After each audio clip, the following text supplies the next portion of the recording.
Hello there, everyone, and welcome to GamePoints episode 368. Tonight, Sony might have been hacked, a legend is leaving Platinum to do, well, God knows what, and Capcom politely tells Microsoft to kick rocks. All of that and more, but first I want everyone to know this is an audience interactive podcast. So regardless of where you're watching us, live or later over at video hosting platforms, feel free to join the conversation with any questions, comments, concerns you might have. I want to know what you guys think about these topics we're talking about today. All right. First up, let's go ahead and talk about this Sony hack that may or may not actually be damaging. Right here's the article from Video Game Chronicle. The link to this and everything we talk about will be provided down below. I suggest you go read them yourselves so you can kind of get a better idea of what's going on, since I tend to only skim these. In response to claims that's been hacked, Sony says it is investigating the situation. So we don't necessarily have any proof that this has happened, but it seems to be a legitimate hack, regardless of what they say or don't say, because there are certain bits that this group are showing on that allegedly did the hack or putting up online to prove they did it, but we don't know what they grabbed. Going to the article itself. Sony has launched an investigation after a ransomware group had claimed to breach the Japanese company's systems. Earlier this week, it was reported that the ransomware group Ransomed.vc was threatening to sell a cache of data allegedly stolen from the Japanese company. They said the following: "We have successfully compromised all of Sony's systems. We won't ransom them. We will sell the data. Due to Sony not wanting to pay, the data is for sale." Now, what data is in here? We have no idea. It could be a bunch of junk data. It could be legitimate, scary-ass things like credit card information, though that tends to be kept under significantly more lock and key than what these groups can get into. As a precaution, however, if you do have any kind of Sony account, it wouldn't hurt you to change your passwords and add in two-factor authentication. I don't think anything's going to come of it, but better safe than sorry. Back to the article. In response to these claims, Sony told IGN, "We're currently investigating the situation and have no further comment at the time." While Ransomed VC's claims remain unverified, Cybersecurity Connect reports that the relative ransomware newcomer has racked up an impressive amount of victims since busting onto the scene last month. It also says the group has posted some proof of hack data, including what appears to be screenshots of an internal Sony login page, an internal PowerPoint presentation, and several Java files, and a file tree of the leak which seemingly includes some 6,000 files.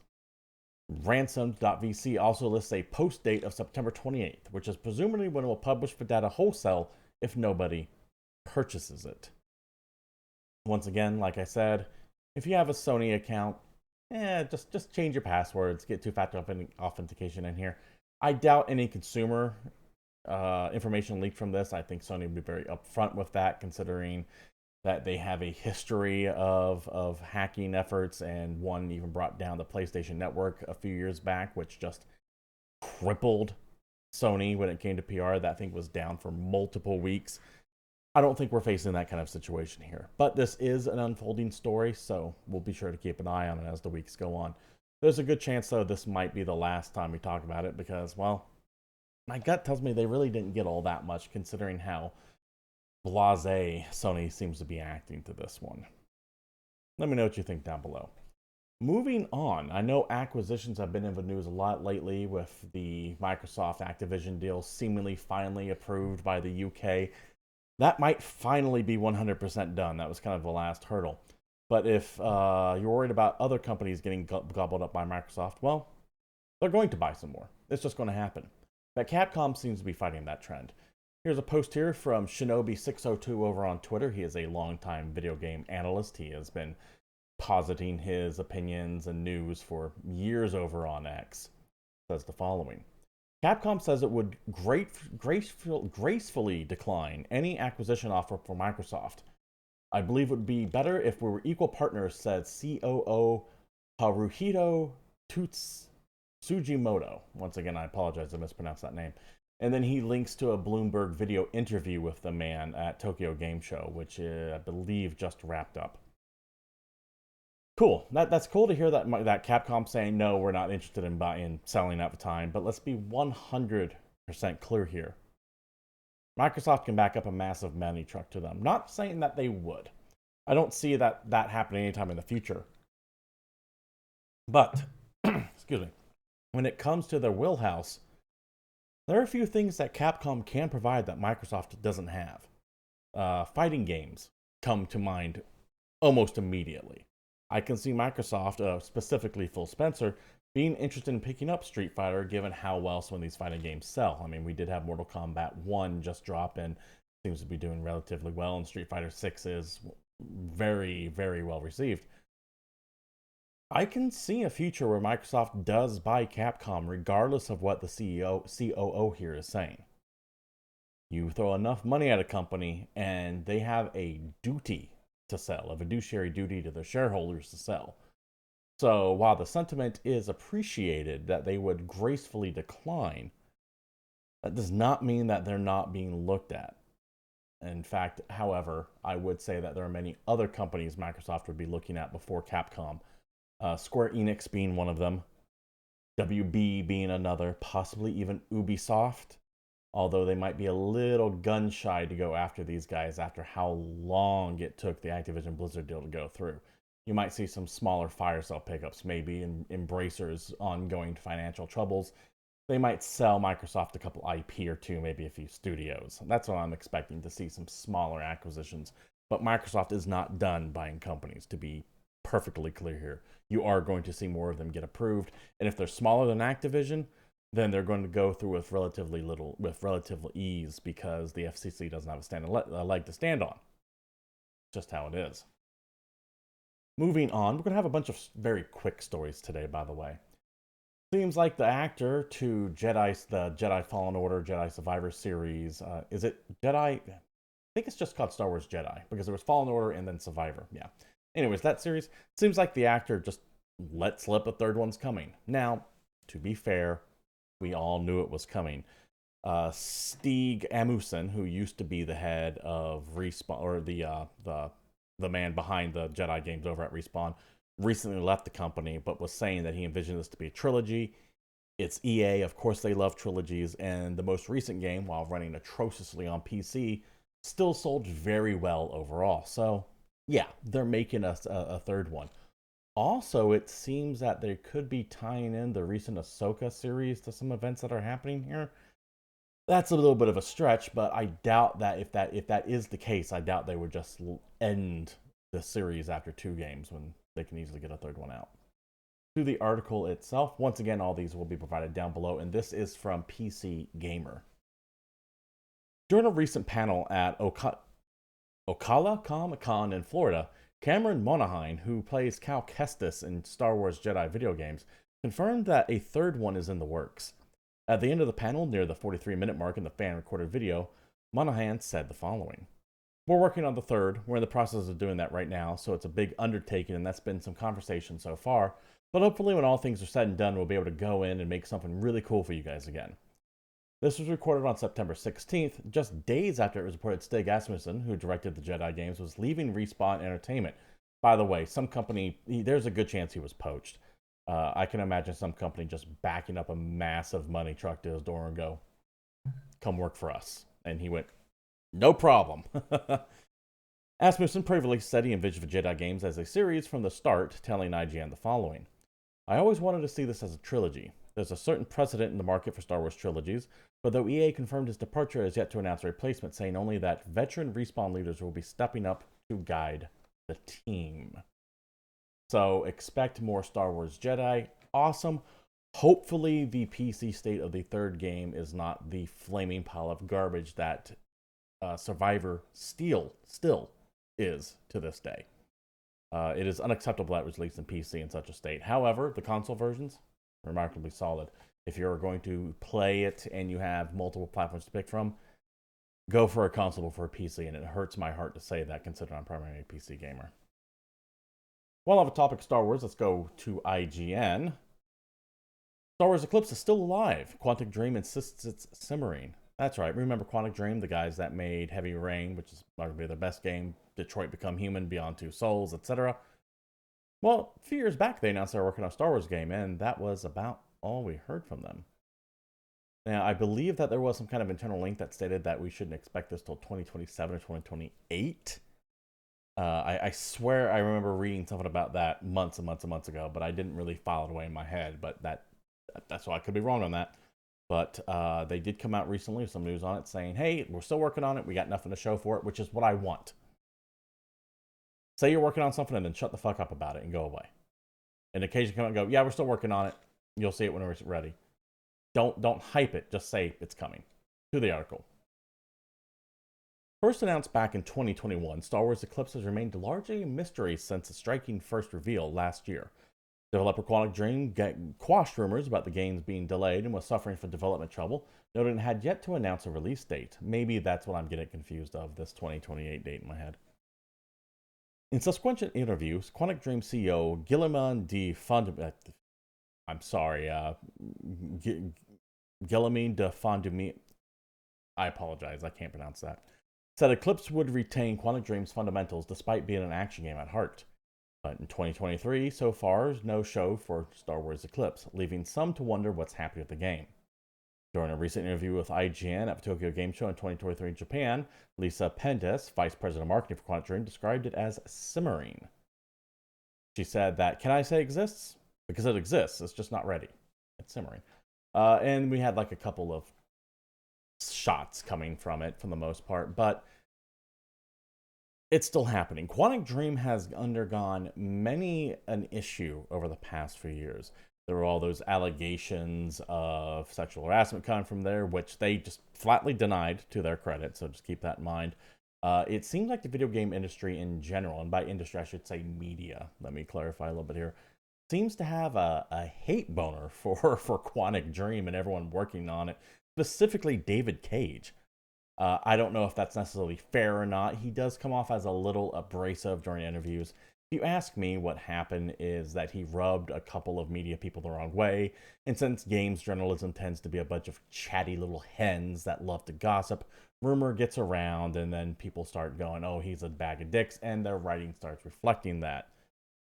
That is pure speculation on my part, to be fair, but I wouldn't be surprised if that was the case. As far as Star Wars Eclipse goes, they're still working on it, and I just don't care. This game is years and years out from now, so I'm only talking about it because it got brought up in the news again recently. They are still making it, but until there's actually something to show for this goddamn thing, it might as well not have even been announced as far as I'm concerned. That said, I like Quantic Dream. Star Wars I used to really love. Over the years it's become hit and miss, but I'm very curious to see what they can do with that license. And I'm just glad to see games that get publishers that aren't EA creating things for it. I think that is a good thing overall for these Star Wars games as a whole. Back to IGN for this next one here. Seems like The Division 3 is coming and was just announced with little to no fanfare, which I think speaks very poorly of Ubisoft and highlights the, in my opinion, financial freefall that they're currently in. I'll explain that here in a second. Let's go to the article. Ubisoft has confirmed Tom Clancy's Division 3 now in development at Massive Entertainment. The Swedish studio, working on Star Wars Outlaws and Avatar Frontiers of Pandora, is the original developer of Division 1 and 2. Ubisoft said Massive is currently building a team for the third game in the series. Star Wars Outlaws creative director Julian Garrity has become an executive producer for the Division franchise, which has nearly 40 million players across all titles. Garrity will oversee the Division games products, including the Division 3, so he's taking control of the entire franchise. Garrity remained on Star Wars Outlaws through launch to ensure the game meets the intended creative vision and provides a great experience to players, Ubisoft added. So, the reason why I think that this just shows what dire straits Ubisoft is because you don't announce the next game in one of your linchpin marquee franchises like this. You have a trailer, you have something, you do an event, you save it for the video game awards or whatever the hell your next Ubisoft Connect is, or Direct, or whatever you're calling them is. You don't just send out a press release saying, hey, we're making it. Unless, one, you don't have the money to do something like that, or two, you're so desperate to let people know that, hey, we have things coming, that you had to throw this out at the last second. And they do have things coming. There's Assassin's Creed Mirage, which is out in a week or two, which it seems like there's no buzz about. Avatar Frontiers of Pandora coming out later this year. The aforementioned Star Wars Outlaws sometime next year, I believe. And the fact that they're announcing this and Garrity is working on it while finishing up Star Wars Outlaws means they haven't even really started on this game yet. They're just in pre-production. This is meant to calm investor nerves. And you only need to calm investor nerves if they're scared to begin with. And they have damn good reason to be scared. Ubisoft has been plagued with a myriad of issues over the past few years, with canceled games, games seemingly never coming out. I'm looking at you, Skull and Bones and Beyond Good and Evil 2. Lackluster reception of all their stuff. Their bigger franchises like Far Cry seemingly having a whole lot of just lukewarm receptions across the board. Ubisoft is a company in freefall. People are leaving it. Your typical harassment allegations floating around all over the place. They had to fight off a hostile takeover not all that long ago, and they had to get in bed with Tencent to do it. They're not in a good spot. And when you announce a game like this, a major game, it will be like, imagine if Half-Life 3, or let's do something a little bit more realistic. The next Halo game, Halo Infinite 2, or whatever they're going to call it. What if Halo Infinite 2 was just announced in a press release? Now, yes, I know the Division and Half-Life 2 are different beasts. One is significantly larger than the other. But it's that equivalent of they're taking a marquee title and just going, oh, and this is coming. It seems out of place. It's a bit shocking that they announced it this way, too. And I think it highlights some major issues over at Ubisoft. But what the hell do I know? It's not like I got an inside track or anything anymore. Let me know what you think down below. All right. I don't know how this one's actually going to play out. I am sorry. My phone keeps just making noise over and over again. Let me kill that goddamn thing. I think there's like a cat up front, and it's screwing with my Ring camera. This next story is interesting. I don't know how it's going to play out in the future. From Video Game Chronicle here, Hideki Kamiya is leaving PlatinumGames. Now, this is a man who is infamous, I should say, across the video game landscape here as far as directors and producers go. He is the creator of Bayonetta, The Wonderful 101, and many other things out there. And also somewhat of an infamous Twitter troll. In fact, I wouldn't be surprised if half of you watching this have been blocked by this man. X, I should say, not Twitter. Well, it seems like he's going to be heading out and forming his own studio. Base Nuke, good to have you, by the way. Company's vice president and co-founder said on social media that he made the decision after a lot of consideration based on his own beliefs and suggested he would continue to make video games. So he might be going off to create his own studio. It could be full of a smaller, more nimble team, or he could have just kind of had a falling out of Platinum, despite the fact that it seems to be an amicable split. Speaking of Platinum, they said the following. We regret to announce that Hideki Kamiya will be leaving PlatinumGames on October 12, 2023. We are truly grateful for his creative ideas, leadership, and contribution to the growth of PlatinumGames for our startup to this very day. We believe he will continue to succeed in the future endeavors as a game creator, and we're looking forward to seeing the game industry grow into a better place with him in it. We wish him all the best in the future. Kamiya himself added the following. As announced on the official PlatinumGames X account, I will be leaving PlatinumGames on October 12, 2023. This came after a lot of consideration based on my own beliefs and was by no means an easy decision to make. He then added, however, I feel this outcome is for the best. I will continue to create my Hideki Kamiya way, and I hope you keep your eyes peeled. For those asking here in chat, he is the creator of Bayonetta, The Wonderful 101. Oh my god, I'm blanking out on all the other stuff he did right now. But he's done a lot of stuff that people really enjoy, specifically with Platinum. Yeah, I know he had his hand in directing Resident Evil 2 and Devil May Cry over at Capcom as well, and I think he helped on Okami and Beautiful Joe. In fact, I'm looking at the article right here. So yeah, he is a very storied individual. He has been around for a while. He has quite a big fan base. And like I said, known for being shockingly aggressive on X when it comes to blocking people. I'll be very interested to see what he makes in the future. My take is that he might have just felt constrained working at some place like Platinum. He gets to form his own studio this way, and perhaps he gets to be his own boss. And honestly, his star has fallen a little bit over the years. In fact, Platinum as a whole has kind of come down a peg or two over the past few years. They're not the venerable studio they once were, considering a recent string of failures they have under their belt. But best of luck to both companies. It'll be very interesting to see what he can do untethered, as it were.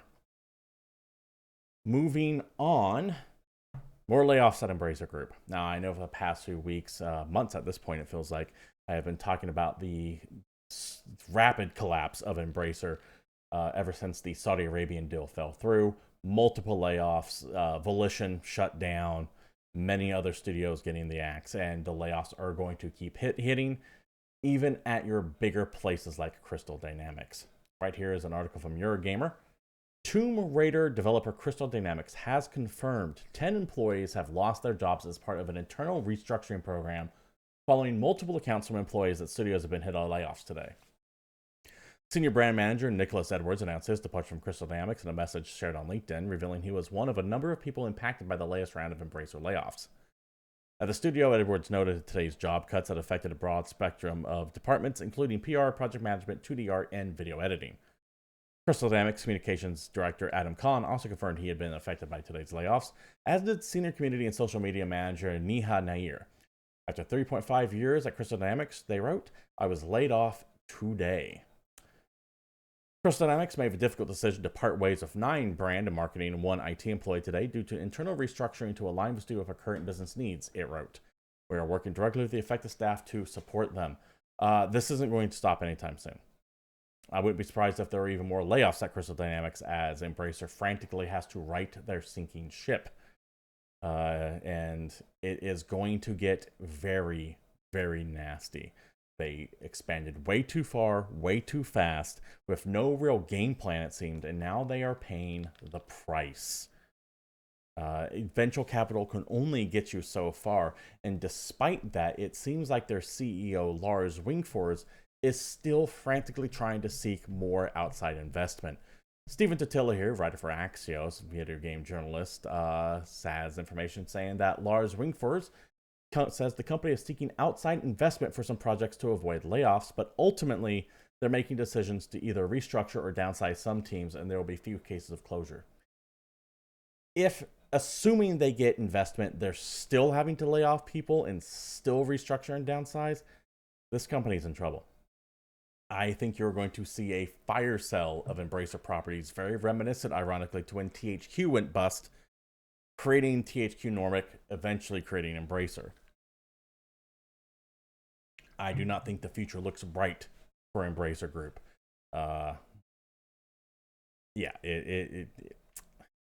If you are working anywhere, I recommend this, but especially for Embracer, please get your resumes ready. Look to find employment elsewhere. The axe is going around. I know this feels like a repeated refrain after multiple weeks of covering layoffs. It's coming. They are coming. They're here in many cases, and they are not going to stop. It is going to persist for months. Be ready for them, please. Speaking of job shakeups, we're going to go to Bloomberg for this one. Dead Space co-creator departs startup after newest game flops. Glenn Schofield here, formerly of Striking Distance Studios, formerly of Visceral Studios, those fine guys that made Dead Space, and he created Callisto Protocol. Callisto Protocol, unfortunately, failed to light the world on fire. It was an all-right survival horror with a horrendous, in my opinion, control scheme. Didn't do a lot of things correct. And it was kind of confusing with its marketing, where it was part of the PUBG universe and then it wasn't. And it never really took off. It's a solid game, but it's not great. And especially when you had that excellent Dead Space remake come out a few months afterwards, it kind of just really highlighted what Callisto Protocol was missing. Well, it seems that, unfortunately, that Glenn Schofield's time at Striking Distance is now up, and he is moving on to bigger and better things. Hopefully, we'll see. I think this man's actually very talented, but it does show that the Callisto Protocol really did flop, and that Krafton is not interested in keeping him anymore. To the article itself. Video game developer Striking Distance Studios, a subsidiary of Korean publisher Krafton Inc., is appointing a new management several months after the commercial flop of its first game. Chief Executive Officer Glenn Schofield is leaving, Krafton confirmed on Wednesday, saying that he decided to pursue new opportunities. I get the feeling he might have been given the bum rush, but no one actually gets fired at these levels. They're always given a slight pat on the head and sent off to go somewhere else, and they'll typically fall upwards. Striking Distance's chief operating officer, Striking Distance's chief operating officer and chief financial officer are also leaving. Crafton said all 3 departures were voluntary. Chief Development Officer Steve Papatous will take over as CEO. In a statement, Schofield said his departure was bittersweet, but I know the studio is in excellent hands. If it was voluntary, the departure would not be bittersweet, in my opinion. I think they were told, you're gone. That said, it sounds like he might have also taken a couple other people who founded the studio with him, and they could be starting up yet another studio somewhere else. Hopefully, given the tools needed to make something excellent, because this is the man who gave us Dead Space. And for all of its flaws, Callisto Protocol is actually a fascinating world. I would love to see it expanded out more. Never going to happen, unfortunately, which is a shame, but that would be kind of nice to see it happen one day. Wherever Schofield line ends up, I'm sure he'll end up on his feet. Considering how well the Dead Space remake did, there could be some interest in a game company, in a publisher rather, picking him up somewhere and giving him his own studio, giving him another chance. Or at the very least, bringing him on to work on an already existing something or other. Hell, he might even find his way back to EA, and he could be working on what I hope is a Dead Space 2 remake. In fact, that would be almost ideal. So yeah, Striking Distance Studio still remaining open, but the future of Callisto Protocol seems rather bleak, and not in a plot sense, but an actual financial sense. And we'll see where Schofield ends up, probably in a few months or so, I'd imagine. While we mentioned EA, let's go ahead and go into our next story here. EA Sports has delisted FIFA back catalog from digital storefronts, from Video Game Chronicle here. Now, I know a lot of you people just go, oh, sports, who cares? But there actually is some important to take away from this. And it's the fact that EA just yeeted every FIFA game off the internet from on their sites anyways. So if you really enjoyed, say, FIFA 2021, 2020 for some reason, it's gone. You ain't never getting that again. Which is why getting physical media is important. Because at the flick of a switch, publishers can take away these games. Because remember, you technically don't own them. You just own the license to them. So while I don't buy physical media much myself either, perhaps if it's something you really enjoy, you might want to consider getting a hard copy of it. To the article from Video Game Chronicle. As spotted by Twitter user MaruNL, EA's FIFA titles, up to and including last year's FIFA 2023, are no longer available on purchase on the likes of PlayStation Store, Microsoft Store, Nintendo eShop, Steam, and Epic Games Store. The FIFA 2023 webpage on the EA site has yet to be updated to reflect this, meaning it's currently directing users to dead links or store pages for unavailable products. While FIFA 23 can no longer be purchased on digital storefronts, it remains playable with an EA Play membership, because they're probably contractually obligated to maintain it for a little while, but don't be surprised if they shut the servers on this one down equally fast.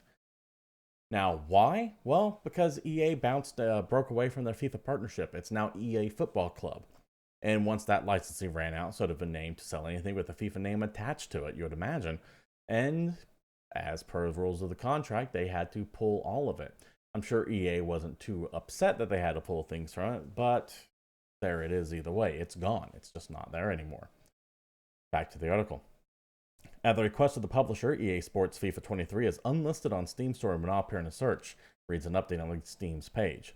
According to Steam database, the game was removed at EA's request on September 21st, 2023, which is the same day before the publisher launched its first entry and successor to the FIFA series, EA Sports FC.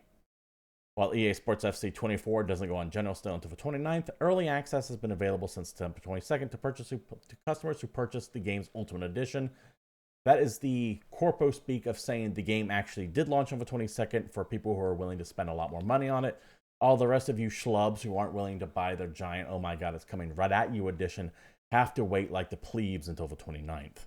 I hate this idea of like, oh, it doesn't release until then, but you can get early access. No, motherfucker, you released that game. That game is out. It is out for you to play. You're just charging 80, 90, 100 bucks, whatever the Ultimate Edition is for it. And then it will go on sale a week afterwards. Let's be 100% clear here. Do not buy into this corpo speak of, hey, you get early access. No, that's not true. It is released. It is out. You can buy it right now if you're willing to pay the upcharge for it. Or you can wait a week for it to go on sale. Finishing up the article here, EA announced last May that it was ending a near 30-year partnership with FIFA and that it planned to launch a new football series.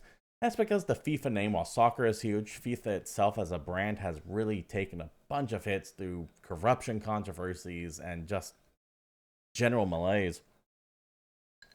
I think EA rightfully went, we don't need you anymore. Goodbye. Because, and this is where I could be wrong. Let me know if I am, please. I don't think, it's not like football here in America. The FIFA is completely different than the teams. So you don't need the FIFA approval to have all the players and the teams in your game. FIFA itself is just an organization. I think. I'm not positive. So they can still have all the famous players and all the big teams out there. They just won't have the FIFA name on anything. So why bother other than the name itself, which, as I said, has been taking a beating over the past few years. So yeah, I think EA did actually make a good call on this one. I've got two more stories, well, rather one story and a delay. This one right here, also from Video Game Chronicle. Actors Union SAG-AFTRA votes to authorize a potential video game strike.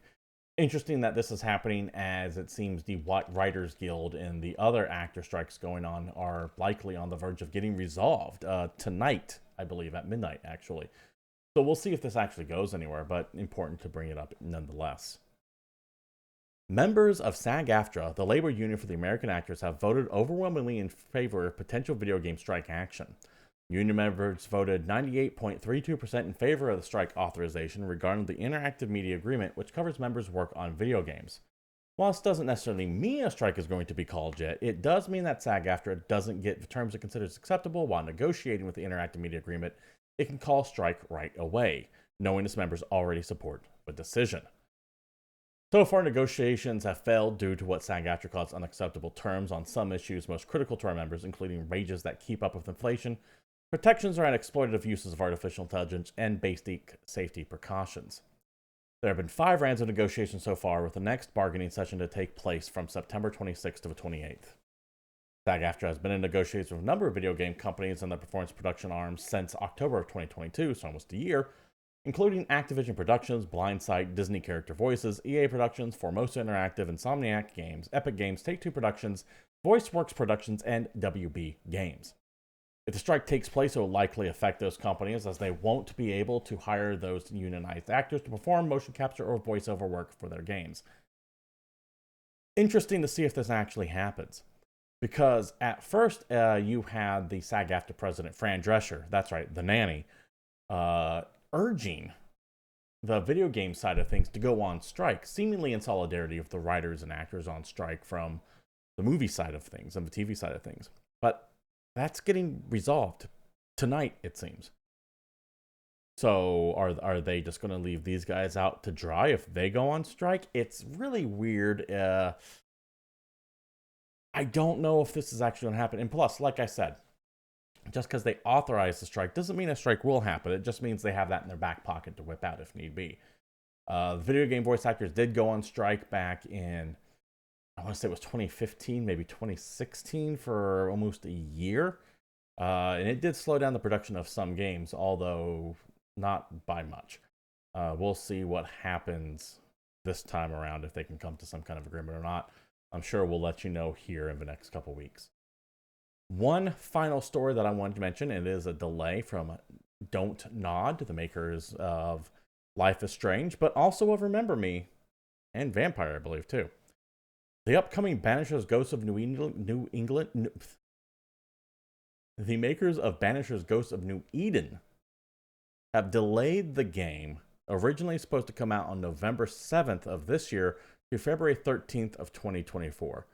And they're open and militant saying, hey, it's just way too goddamn slammed right now, because this is an unprecedented release schedule of major AAA hits. They are wise in delaying it to February. However, that does still mean it's only a month away from another major glut of titles coming out in March. But this might be the best chance they get to actually make it resonate with people. Banishers does look cool. It seems to be a bunch of a husband and wife witch hunting team, although one of them is dead and she's a ghost now. It looks pretty intriguing as far as the plot goes, if it's what I think it is. I could actually be wrong, getting confused with another game.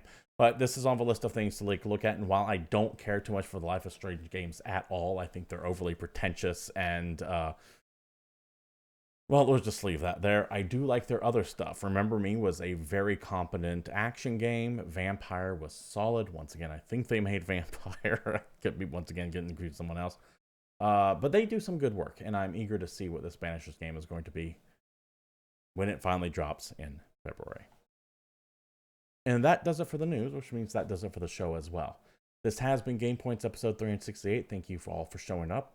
I do stream this live every Tuesday at 8 p.m. Pacific Standard Time right here at twitch.tv/GamePoints. So come on by and be part of the conversation. Can't watch us live, you can watch the old episodes over any myriad of video hosting platforms, be they YouTube, BitChute, Rumble, etc. Thank you to everyone who did show up live, Base Nuke, Lord Crush, and everyone else who's in there. I see a bunch of you in there, but I'm not going to read at the moment. You can join our Discord group, link provided down below somewhere if you want to be part of the greater Game Boys community. You can follow me on X at CapitalistPig21 there. And I do stream throughout the week here as well. Random strategy games, typically sometimes horror, sometimes indie. Come on by, say hi. We'll see what we can play.